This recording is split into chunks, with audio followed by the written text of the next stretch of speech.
Hello everyone, मैं हूं Mrityunjay Mishra, numerologist and guiding coach. आज हम बात करेंगे न्यूमरोलॉजी के कुछ बेसिक फैक्ट के बारे में।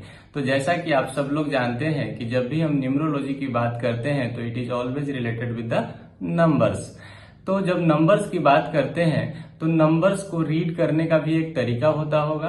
तो नंबर को जो रीड करने का सही तरीका निकल के आता है वो वैदिक एस्ट्रोलॉजी से आता है, जहां पे आप देखेंगे कि हर एक नंबर हर किसी न किसी प्लैनेट के साथ असाइंड है। और ये नंबर किसी प्लैनेट्स के साथ कैसे असाइंड होता है, तो चलिए आप इसके बारे में बताता हूं मैं कि जब एक नंबर की कॉस्मिक एनर्जी, उसकी गुड वाइब्रेशन किसी प्लैनेट्स के साथ मैच कर जाती है तो वो पर्टिकुलर नंबर उस प्लैनेट को असाइन की गई है। जैसा कि आप सब लोग जानते हैं, एक नंबर सूर्य को असाइन है, 2 नंबर चंद्रमा को असाइन है, 3 नंबर भगवान विष्णु को असाइन है, जुपिटर को असाइन है, 4 नंबर राहु का नंबर है, 5 नंबर बुध को असाइन है, 6 नंबर शुक्र को असाइन है, 7 नंबर केतु को असाइन है, 8 नंबर शनि देव को असाइन है, 9 नंबर जो है वो मंगल को असाइन है।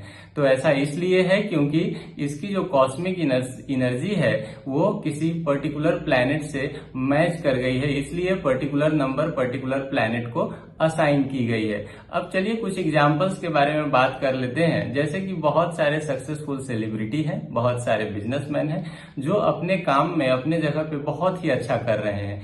क्यों अच्छा कर रहे हैं? क्योंकि उनकी जो डेट ऑफ बर्थ में जो नंबर है उनकी गुड वाइब्रेशन को उन्होंने ऑक्युपाई की हुई है, उनको अपने साथ में लेके चलते हैं। जैसे कोई स्टोन पहनते हैं, कोई रिंग बना के, कोई पेंडेंट बना के, चाहे कोई रेमेडी करते हैं। तो इस वजह से उनकी जो गुड वाइब्स है, उस नंबर की जो गुड एनर्जी है वो साथ में लेके चलते हैं, जिसकी वजह से वो जो भी काम करने जाते हैं उसमें सक्सेसफुल होते हैं।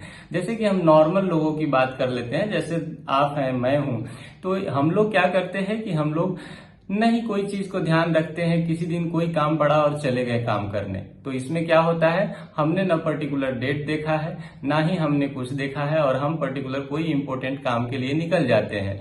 तो हमारा काम बनता है या नहीं भी बनता है। तो बनता इसलिए है क्योंकि आपने सुना होगा कि लकी डे होता है, लकी डेट होता है, लकी कलर होता है।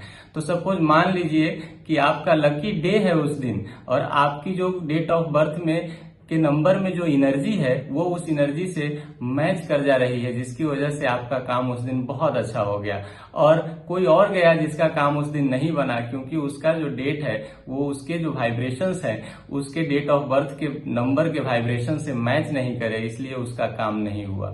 तो ये सारे रीजन है जिसकी वजह से हम किसी दिन जाते हैं तो हमारा काम बन जाता है, किसी दिन जाते हैं तो हमारा काम नहीं बनता है। कोई दिन हमारा बहुत अच्छा है, कोई दिन हमारा नहीं अच्छा है। कोई अपने करियर में बहुत अच्छा कर रहा है, कोई अपने करियर में नहीं अच्छा कर रहा है। तो दोस्तों ये जरूरी है कि आप अपने डेट ऑफ बर्थ की फुल एनालाइज करवाइए और उसकी गुड वाइब्स अपने साथ लेके चलिए। आज के लिए इतना ही। आगे हम बात करेंगे पर्टिकुलर नंबर्स की क्या वाइब्रेशन है, क्या रिस्पॉन्सिबिलिटी है इस सृष्टि में। तब तक के लिए राधे राधे।